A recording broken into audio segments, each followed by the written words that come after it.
Hello बच्चों, let's read the question. कह रहा है reduction potential of M2 plus से M will depend on okay. Reduction potential होता है टेंडेंसी टू गेट रिड्यूस, और रिडक्शन का मतलब क्या होता है बच्चों? Gain of electron. तो M2 प्लस 2 इलेक्ट्रॉन पकड़ के M में चेंज होगा, इस तरह से रिडक्शन होगा बच्चों। ओके बच्चों, तो ये M2 प्लस M ये सेल की फॉर्म में इसको दिया हुआ है बच्चों। तो ये किसके ऊपर डिपेंड करेगा? IE1 प्लस IE2 पर डिपेंड करेगा बच्चों। IE मतलब आयनाइजेशन एंथैल्पी, 1 मतलब फर्स्ट आयनाइजेशन एंथैल्पी, और 2 होता है सेकंड आयनाइजेशन एंथैल्पी।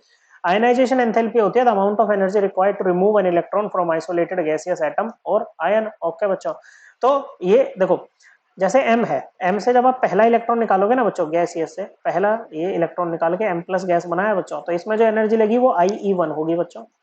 ओके बच्चों, क्या होगी? IE1 होगी M गैस की। ओके बच्चों, और जब M प्लस गैस से आप एक और इलेक्ट्रॉन निकाल के M2 प्लस गैस बनाओगे ना बच्चों, ओके, तो ये होगी IE2 किसकी बच्चों? M की। ओके बच्चों, क्या होगी? IE2 होगी। तो इस पे डिपेंड करती है बच्चों इनके सम पे कि बच्चों कि वो देखो, जैसे वैसे तो हम मेनली सबकी जो बात करते हैं ना रिडक्शन पोटेंशियल के टर्म में बात करते हैं, लेकिन M से हम मेनली मेटल को डिनोट करते हैं और मेटल इलेक्ट्रॉन को लूज करते हैं बच्चों।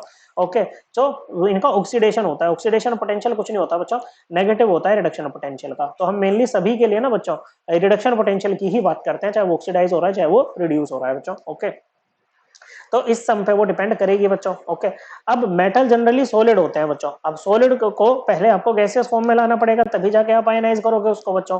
ओके, मतलब उनको एटम्स में कन्वर्ट करना होगा। M सॉलिड को M गैस में जब आप कन्वर्ट करोगे ना, इसको बोलते हैं एंथैल्पी ऑफ सब्लिमेशन, या आप कह सकते हो उसको एंथैल्पी ऑफ एटोमाइजेशन। तो ये इस पे भी डिपेंड करेगा बच्चों। और जब ये आयन हमारे पानी में जाएंगे M प्लस या M2 प्लस बच्चों, तो ये पानी के साथ इंटरेक्ट करेंगे बच्चों। ओके, क्योंकि वाटर पोलर मॉलिक्यूल है, ऑक्सीजन ज्यादा इलेक्ट्रोनेगेटिव है, पार्शियल नेगेटिव चार्ज, और हाइड्रोजन पे पार्शियल पॉजिटिव चार्ज बच्चों। ओके बच्चों, तो आयन डाइपोल इंटरेक्शन इनके बीच में होगी। ओके बच्चों, जिससे एनर्जी रिलीज होती है और उसको हम बोलते हैं हाइड्रेशन एंथैल्पी। क्या बोलते हैं बच्चों?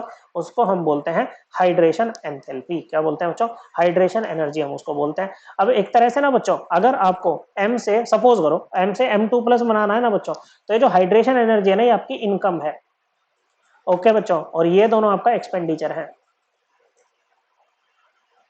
ओके बच्चों, तो अगर इनकम हाइड्रेशन एनर्जी जितनी ज्यादा होगी ना और एक्सपेंडिचर जितना कम होगा, तो टेंडेंसी टू गेट ऑक्सीडाइज या कहो ऑक्सीडेशन पोटेंशियल उतना ही ज्यादा होगा और रिडक्शन पोटेंशियल उतना ही कम होगा। मतलब ये तीनों पे ही डिपेंड कर रहा है। सो करेक्ट आंसर है ऑप्शन 4। आई होप आपको एकदम क्लियर हो गया होगा। थैंक यू बच्चों।